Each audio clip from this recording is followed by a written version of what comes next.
Spider Neo Recon 2 at KYT.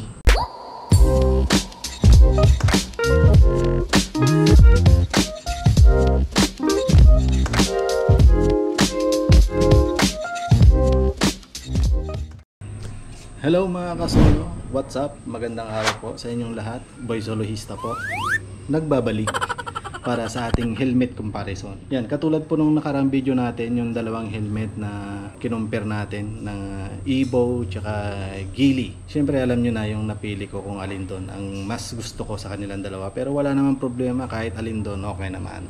Ngayon, itong dalawang helmet naman na ito ang ating pagkukumpirahin kung alin nga ba ang mas gusto ko sa kanila based lang sa aking experience, ano. Walang ibang helmet kundi itong yan, KYT at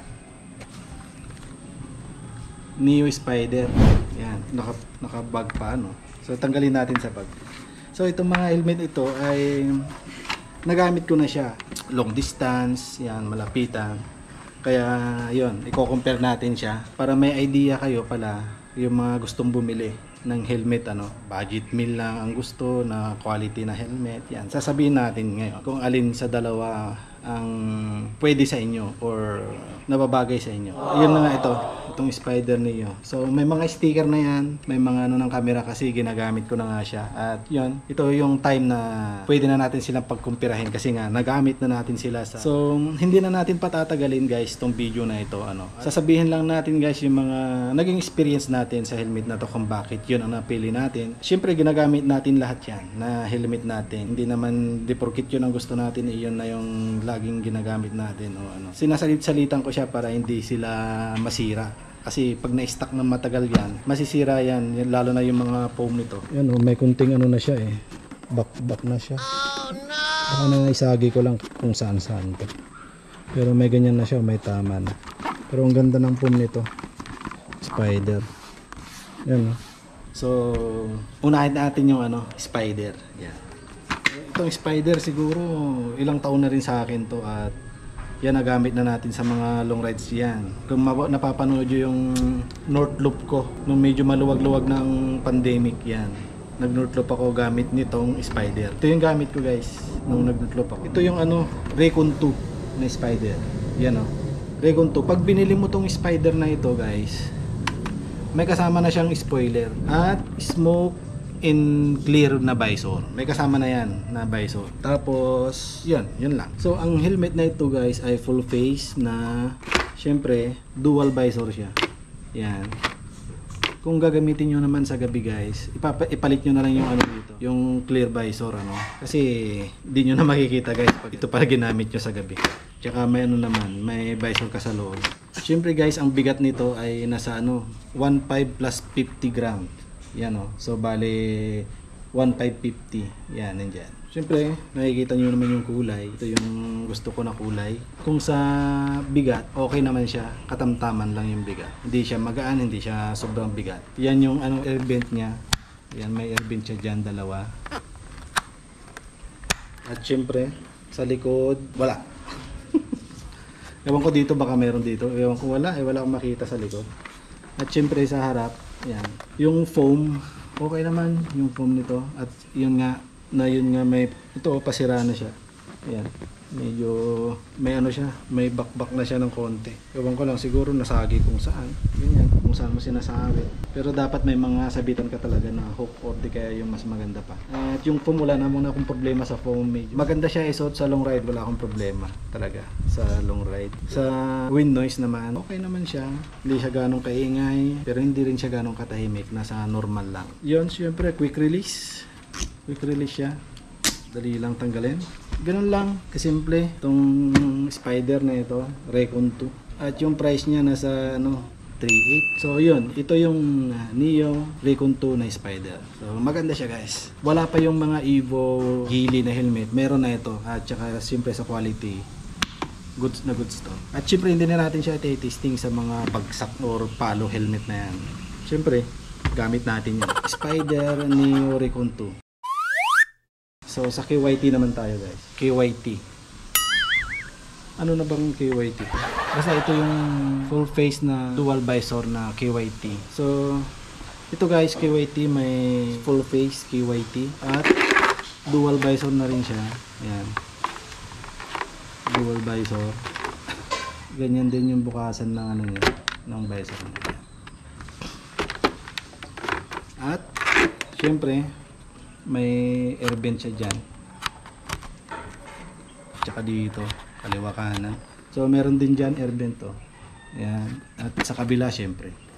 Meron din dyan sa harap. Ayan. Yan, parang may spoiler na siya.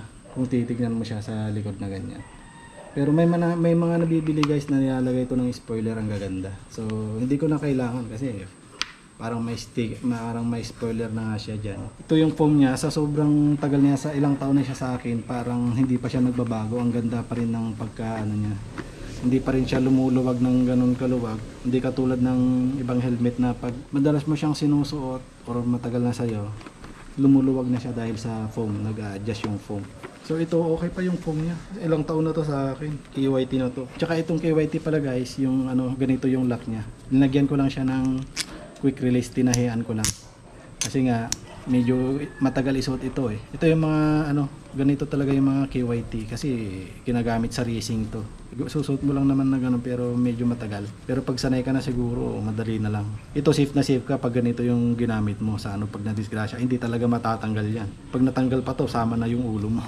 Joke lang. So ganyan. So ginagyan ko lang ng quick release, hindi siya kasama. Tinahi ko lang ito. Pero ginagamit ko pa rin siya. Linalak kong gano'n. Yun. So ang bigat nito, KYT is, yun, parehas lang sila. Nandyan no.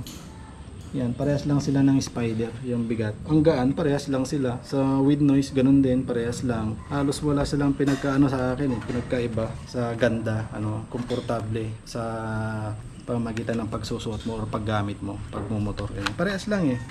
Wala akong masabi, pero syempre sa forma, doon na nagkaiba yan sa forma. KYT pag sa forma eh, which is totoo naman maganda talaga ang KYT sa forma, pero lumalaban pa rin ang Spider syempre. Ano, ang ganda oh, 'di ba? May pinlock na pala yan. At pag bumili ka pala itong KYT na ito guys, walang kasamang visor. Iisa lang, ganyan lang. Pag binili mo, yan lang siya. Dati. Ngayon hindi ko alam. Pero parang ganun din. Pero nung binili ko, wala siyang kasama. Ganyan lang siya. Wala siyang free visor or spoiler. Ganyan lang. Ito lang helmet. Tsaka yung bag niya. Ganun. So, ang price pala nito guys ay nasa ano, nasa basta more or less 7,000 yung price nito. So, biruin mo, makakabili ka na ng dalawang Spider. So, sa price, pagdating sa price, magpa-practical ka, dito ka na sa Spider, ano. Pagdating sa price, syempre, ako kung wala akong ano budget na pang KYT, syempre dito ako sa Spider. Kasi alos parehas lang, maganda talaga. Alabas tayo sa price. Pipiliin ko guys tong KYT. Yan, ewan ko ba, ba't pag sinusuot mo, poging-pogi ka eh. What? Pag sinusuot mo tong KYT na to. Pero syempre, pagdating sa price at wala ka na talagang ano, maganda guys itong Spider. Yan. Pero kung syempre kung pagpipiliin mo ako, dito ako sa KYT. Kasi tignan mo naman, no? Diba? Ewan ko, hindi ko ma-explain bakit KYT ang pinipili ko sa dalawa. Kasi halos parehas lang, sagaan, parehas lang yung sagaan. Tapos yung wind noise, parehas lang. Yun, sa forma, yun, halos tabla. Pagdating lang sa price, doon lang talaga nagkakatalo sa price. Pero may mga KYT na parang ganito rin ang presyo pero hindi na siya dual visor guys. Ito kasi dual visor siya. Yan. So, pag mga KYT na dual visor, asahan nyo na mas mahal. Pero may mga KYT din na nasa ano din, more than 3,000 ang price or 4,000. Hindi na siya dual visor. Ewan ko lang ngayon. So, doon lang talaga. Doon panalo si Spider sa price. Yan, sana nabigyan ko kayo ng idea alin sa dalawa. Pagdating sa mga wind noise, ganyan. Ano kasi pag malayo yung biyahe mo at maingay, parang sakit sa ulo. Yan. So, pero itong helmet na to, halos parehas lang. Ganun. Hindi siya maingay, hindi rin siya ganun katahimik. Nasa ano lang, katamtaman na. Yun. Pagdating na lang sa price, doon na lang kayo mapapaisip. Pero kung ako pipili, ako kasi talagang ewan ko ba, based sa aking experience. Pagdating sa paggamit kasi ng helmet ito, talaga mas madalas kong ginagamit KYT. Pero tignan nyo naman. 'Di ba? Yung foam niya. Ito, kahit sa tag-ulan, ito yung lagi kong nagagamit KYT. Bili kayo para malaman nyo bakit KYT. Pero yun nga, gusto mo ng QYT at wala kang budget sa ganito, Spider ka na lang. Kasi ganun din. Bigat, 1,550 grams. Tapos yung forma, lumalaban yung Spider sa formahan. Halos ano na rin yan, sa brand lang din nagkakatalo. Pero safe ka pa rin yan naman kahit anong helmet. Depende na lang guys sa pagmumotor mo. Yan, kung gaano ka kadisiplina. So hanggang dun na lang guys. At sana na-enjoy nyo tong simpleng video ko. At basic lang na comparison ng helmet na Spider at QYT. Lahat pala ng helmet ko puro large. Pare-parehas lang naman sila ng size. So ayan mga kasolo, maraming salamat hanggang dito na lang ang aking video mga kasolo, at maraming salamat sa mga nananatiling sumusuporta sa ating YouTube channel. Mag-follow din kayo sa aking Facebook page na Boy Soloista Vlog. May mga kahit anong mga video doon, kung ano-ano. So ayan mga kasolo, maraming salamat, magandang araw po sa inyo at stay safe po. God bless, ciao and peace out.